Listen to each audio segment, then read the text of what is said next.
Hey, wait. Before you skip ahead, just to let you know, you can actually watch the full version of this on our Patreon, and you can actually watch next week's episode a full week in advance. I mean, it's very easy. I mean, right down there in the description, or right up here in the corner. Feel free to give it a click, and we'll see you there.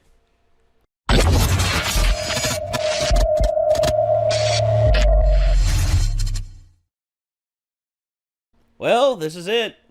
The last part of the My Hero Academia Two Heroes movie. Oh boy. This is I'm going to be honest. I've enjoyed this film. Mm-hmm. I've enjoyed it a lot. I actually, a lot of people are just like, well, it's not actually canon. It's like, I wouldn't care if it would become canon because this isn't like the Tree of Might. This isn't like, Dragon Ball Z Tree of Might or like the World's Strongest where the lore is completely broken by it.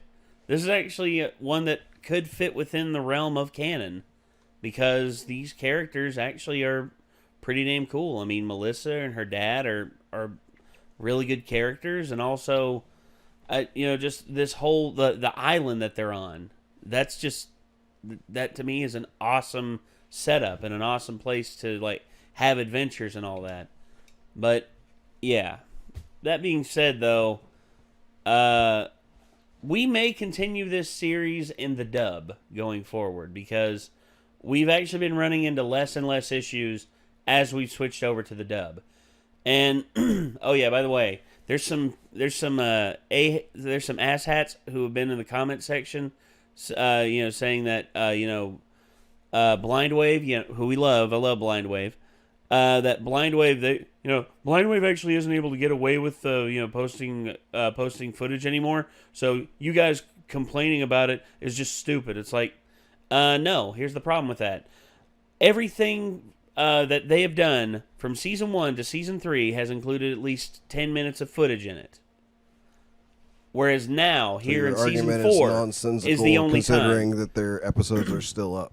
Yeah, their episodes are still up. We're trying to put up. Yeah, right that's the thing, guys. Y'all want to complain up a storm and say, "Oh, but Blind Wave, they're not safe from it either." Yeah, they're not safe from it in the newest season, but yet all of their previous seasons that have all this footage included with it is still up.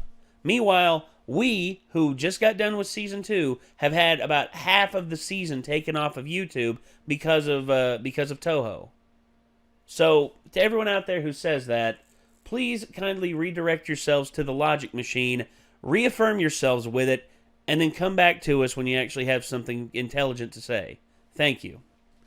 That being said, though, this film, we're entering the last portion of it, so I've been hotly anticipating, waiting to see what the hell this is all gonna resolve with. So, boss fight, boss fight, big time boss fight.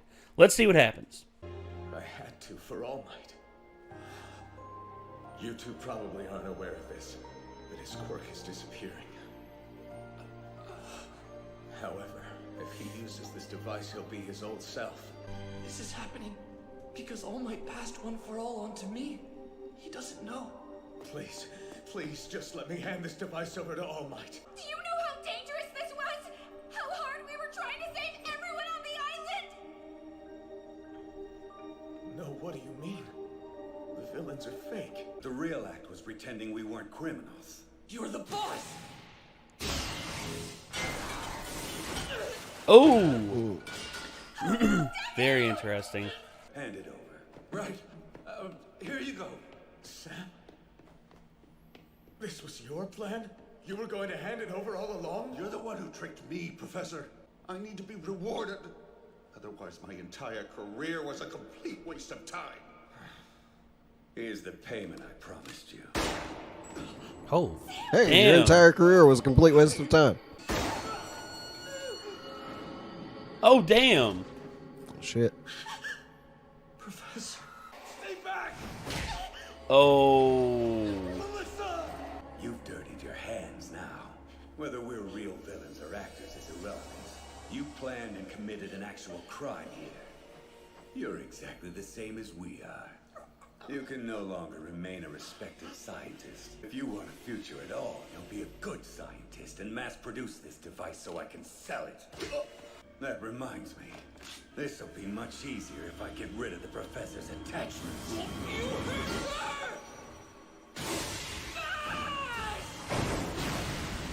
Stop!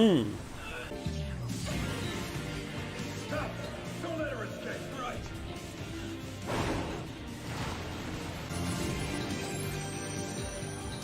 Back online.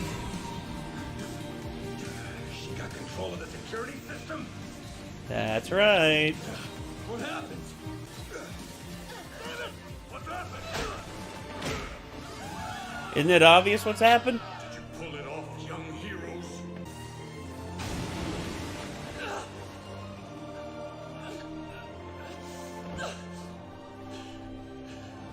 I have to rescue him. Otherwise, why am I even here? Papa's been taken by the villains, Uncle Might. And Deku's gone after them. Don't worry. I'm going to stop them. Stop! You give the professor back right now! I wonder, did you come to bring this man back so he can pay for his crimes? Of course not! I'm going to save everyone! That includes the professor! Doesn't look like that to me! Shut up! This is what heroes do! They help people who are in trouble! How exactly? I didn't even use much of my power, yet you're helpless. Ow.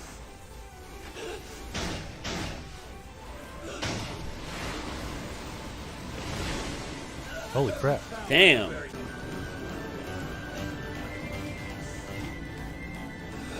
I can touch is the helicopter!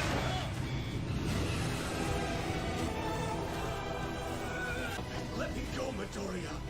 Melissa is down there! Your daughter is waiting for you! I'll give you this. You act like a real hero. But you're an idiot, too.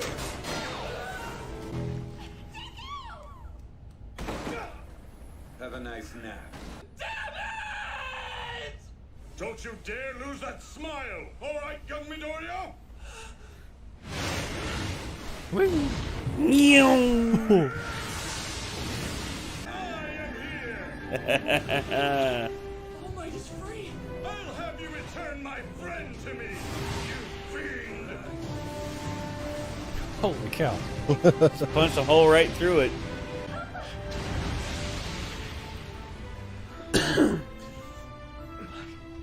This... Oh, Ow. Professor! He's using the professor's device! Damn, not much time. Shit. Oh, this guy's just like, Shield's genius lives up to its reputation. I mean, Magneto's a pretty OP bad guy. yeah. More powerful. I can charge whatever I want if it was used to kill the world's #1 hero.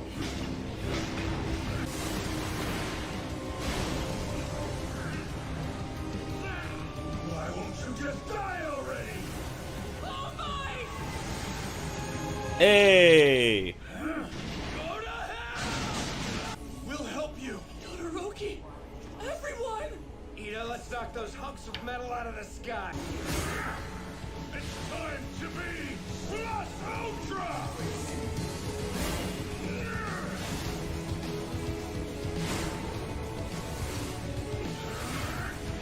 Carolina!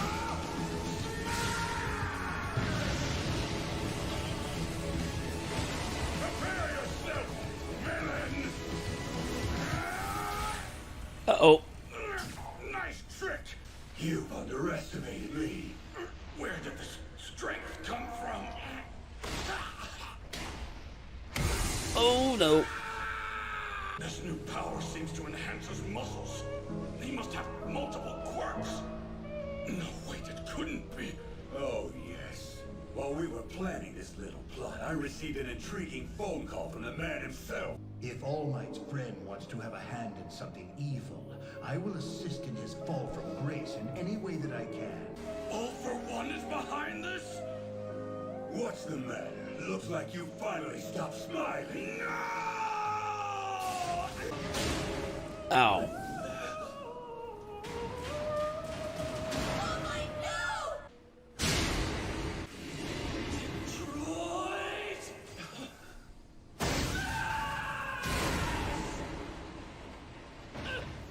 There he is.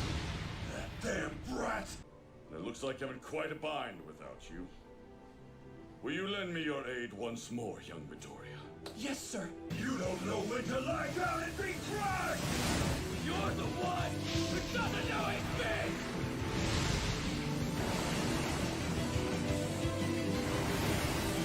I won't let you stop them!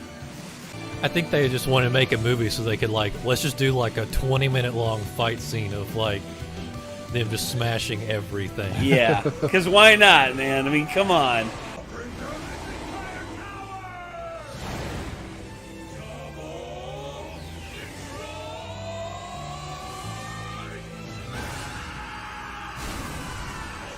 destroy! Right back at you, big boy.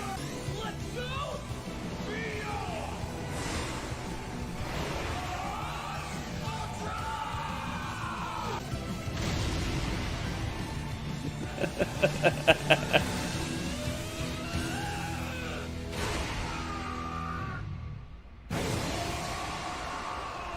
Gross. Nice. Hell yeah.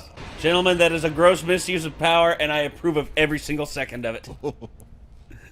That was the part that pretty sure the author was talking about. That he was like, you got to watch it for this thing that happens.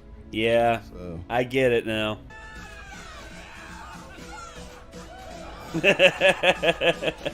Todoroki's like, you did good, Bakugo. And Bakugo's just like, ah, fuck you.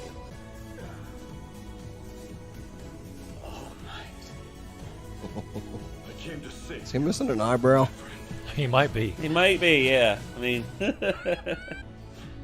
so grateful. And it's thanks to you guys. You're how we saved the island.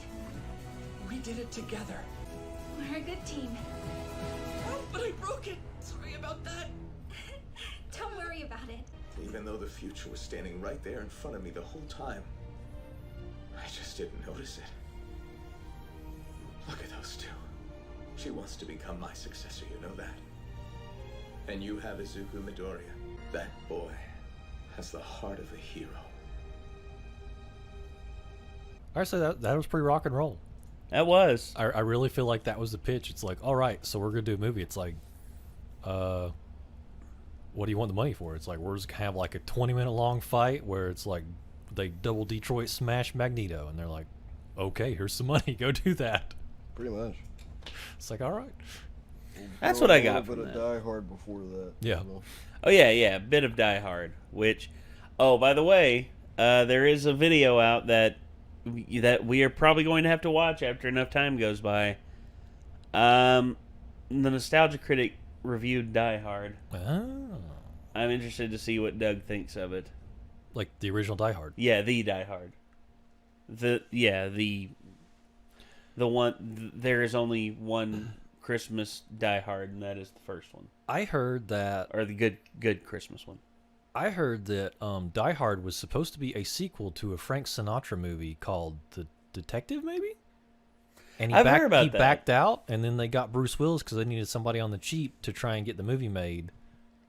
Because they had like the script or whatever, and apparently Bruce Willis had been doing like Days of Our Lives type stuff or something. Yeah, And he then they was. got him, and, And then it just like yeah, exploded. moonlighting. He was a detective on there, and he he hated that era of his career because he was like the moody dude that you could talk to. He was just like, he's like, come on in here, let's sit down, let's talk about your problems. And like really consoling, just like, I'm here for you, whatever you need. Yeah, and instead he wanted to be like the wisecracking like good guy. Yeah, somebody was talking about that the other day, and I'm like, well, that's weird. I'd never do that. And then here we are Yeah. talking about Die Hard again. I forget his character's name, but there was oh gosh. Okay, yeah. Kevin Smith, who was doing Moonlighting, there it is. Yeah, he played what was the character's name? David Addison. Wisecracking detective, but he was it was very melodramatic. And it was very comedic with a lot of stuff. But pretty much when Kevin Smith was making the movie Cop Out, he asked Bruce Willis, he said, "Hey Bruce, for this scene right here, we need you to be like very consoling with this character.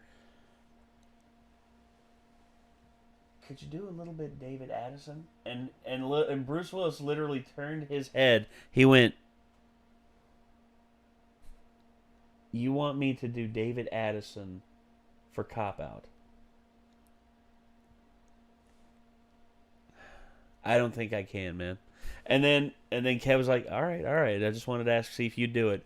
And then Kev went behind the camera and he was like, all right. And Bruce, whenever you're ready. All right, and action. And as soon as Kevin Smith started rolling everything, he was looking through the viewfinder. He sees Bruce Willis walk in and sit down next to this character and start giving this whole like consoling thing. And all of a sudden, he was just like watching Bruce Willis. He was like, holy shit, he's doing David Addison for me. I didn't think he'd actually do it. He did David Addison for me. Oh my gosh, this movie's gonna be amazing. And the movie sucked. No. Yeah, the movie was not good.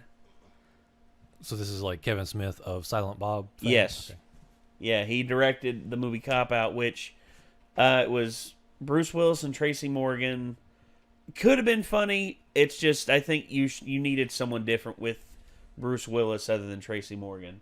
Because even Bruce Willis admitted that Tracy Morgan most of the times on the set was not taking shit very seriously and was often aloof of everything and just wouldn't read lines and all that. And of course, that was also Kevin Smith's first film where he was smoking weed a lot. So he was just getting into the flow of things. But then, yeah, it's just a whole thing, dude. But, yeah, the whole thing with Die Hard being an influence on this, along with just like X-Men and all that. Well, it's like anime Die Hard because you got to throw in a bunch of robots. So. Of course. Thank God they weren't acid spitting robots, because if they're acid spitting robots, you never outrun the acid spitting robot. Much like Dead Man Wonderland. You remember that scene? Yeah. All of a sudden, these guys are trying to run away, and the robot comes out of nowhere, and you just see its little mouth open. Just out comes a whole bunch of acid. This one guy's leg literally like falls off as he's trying to run away, and the robot just rolls and runs over him. It's like, that sounds horrible. It was brutal, but it was such a great series. And then there was another scene at least where until it ends abruptly with no closure whatsoever. That's true. But then there's also the one where the guy literally goes psycho near the end, and literally reaches in and pulls a guy's guts out right in front of him. It's like, oh, damn. Such a brutal series, and I love it. But, yeah. I'm glad we were able to finish this, and I'm glad that, things worked out for the most part. And, everything seems fine. Although, I think David is probably going to have some explaining to do. Yeah, he'll probably be, under armed guard. I'm sure he's, still going to be doing work because he's so smart, but yeah. He's going to be working from prison. Yeah. Fancy science prison. Yeah. That's the thing, man. I mean, if you can contribute in any way, the government will put you to work. You're just going to have a very, very tight leash around your neck. It's like Frank Abagnale. You remember his story? You remember the movie Catch Me If You Can with Leonardo DiCaprio? Frank Abagnale Jr., the real Frank Abagnale Jr. When he was caught, he was still very young. He was in his 20s.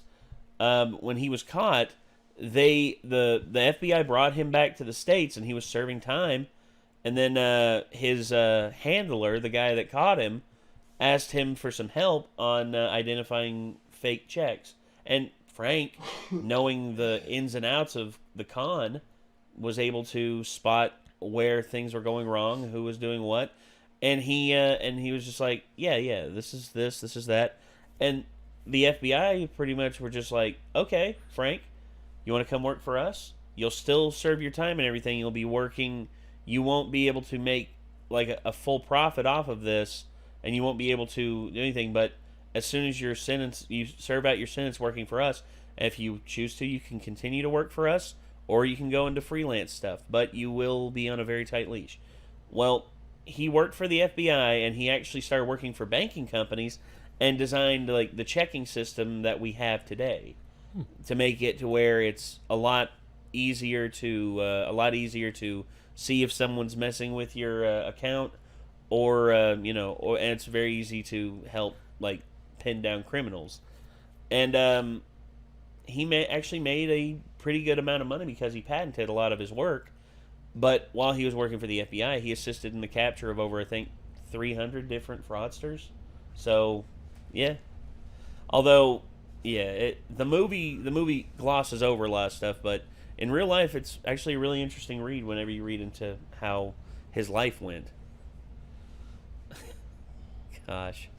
All right. Well, ladies and gentlemen, we're going to have to end it here. This was My Hero Academia 2 Heroes, the finale, part 4. We hope that you all enjoyed it. If you all are interested in seeing more, you know what to do. Check out our Patreon down below. Also, if you want to check out our Discord, there's some awesome people on there y'all might have an interesting conversation with.